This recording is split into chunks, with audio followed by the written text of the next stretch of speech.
Ohayo mga kalapad! Wait, baba nga muna ako dito sa pugad ko. Ayan, ngayong araw nga ay Sabado at wala kaming work mga kalapad. Napakaganda nga din ng panahon ngayon. Kaya eto, magre-ready na akong maligo dito. Dahil may yote or schedule ako ngayon sa Haisha o dentist.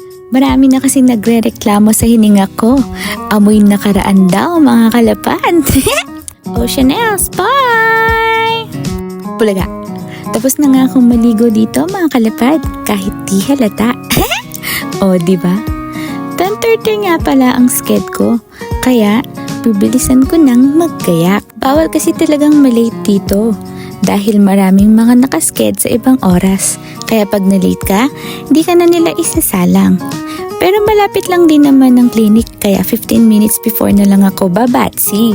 Kakadaldal ko nga dito, na lotionan ko na pati kaluluwa ko. At eto nga't nag-outfit check pa. Akala mo'y san pupunta? Pasado 10 na nga at babatsi na ako. Bye! Teka, naiwan ko pa kayo. Sorry na mga kalapad. Okay, let's go.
We're here! Siya nga pala, bawal ipasok ang shoes sa loob.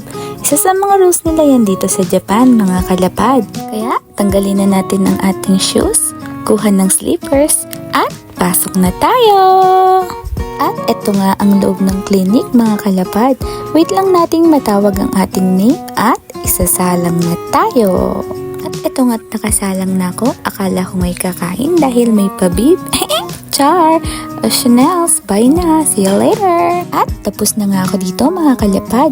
Sabi ng dentist, bawal pa nga daw akong kumain dahil may nilagay silang gamot.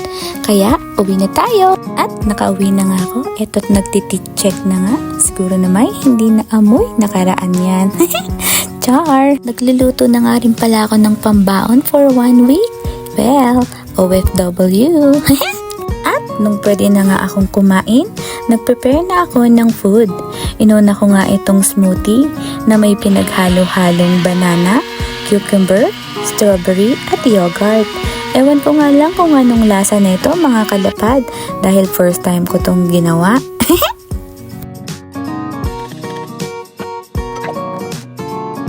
Ayan nga, ready na itong smoothing ewan.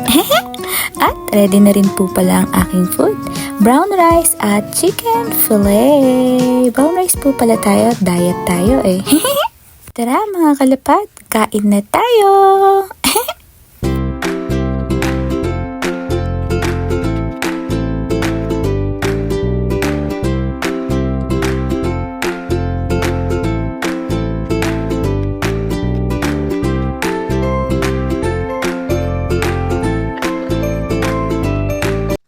One eternity later. Kinagabihan nga ay inaayos ko na tong regalo ko para kay ina. Dalawa nga pala yan mga kalapad. Yung isa pang prank lang. Siyempre bago ko ibigay yung tunay, lolokohin muna natin siya. Makaganti man lang dun sa ginawa nila nung year-end party. Hindi tayo papatalo, mga kalapad. Kamote nga pala na may ribbon yung nilagay ko, mga kalapad. Baka kasi na-miss niya na. Yung kamote ng Pinas. At nilagyan ko pa yan ng pira-pirasong dyaryo para hindi kita agad. At ayan nga, ready na yung mga regalo natin. Tara mga kalapad, samahan nyo ko. Puntahan na natin si Ina at iabot tong mga regalo natin. Magkatabi nga lang tong apartment namin mga kalapad. Kaya ilalagay ko muna tong tunay na regalo sa harap nila para hindi agad makita. At bulaga! Gugulat pa nga tong si Master. At pagpasok ko nga, nandito na agad si Ina. Sabi nila paninigil ka daw. Ano ka paninigil? May tawag ako dito.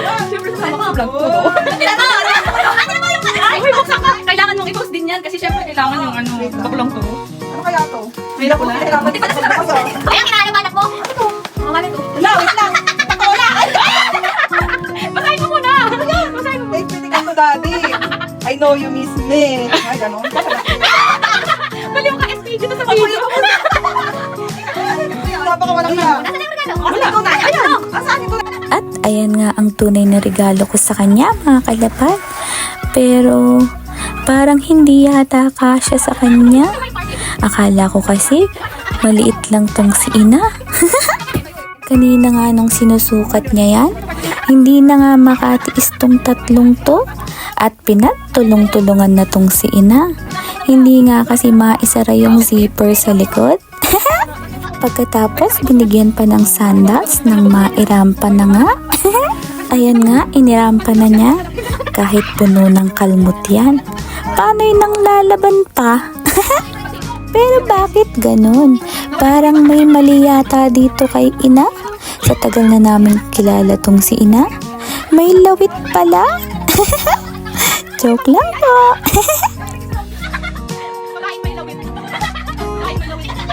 Parang may nainggit dito. Gusto din daw ng kamote. Eto nga. And that's all for today, mga kalapad. Bye!